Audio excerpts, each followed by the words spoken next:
ہمارے prime minister جناب منموہن سنگھ صاحب کے انتقال پر اپنی جانب سے، اپنی پارٹی کی جانب سے ان کے افراد خاندان کو تعزیت پیش کرتا ہوں، اور یہ بات سچائی پر مبنی ہے کہ منموہن سنگھ صاحب ایک پارٹیشن کے ریفیوجی تھے، اور اس کے بعد انہوں نے اپنی ذاتی محنت اور ایمانداری سے وہ ترقی کرتے گئے، RBI کے گورنر اور پھر بھارت کے فائنانس منسٹر، پھر 2004 میں وہ اس ملک کے وزیر اعظم بنے، اور میرا ماننا یہ ہے کہ ان کے دور وزارت عظمیٰ میں وہ ایک بھارت کا ایک پہلا وزیر اعظم تھا، پردھان منتری تھا، جس نے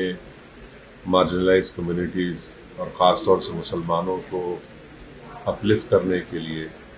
ان کو حق دلانے کے لیے انہوں نے بہت کوششیں کی، اور ان کے انتقال سے یقیناً ہمارے وطن عزیز نے اپنے ایک خاص سپوت کو کھویا ہے۔ میں تمام ملک جو آج غم میں ہے، میں اس میں شامل ہوں۔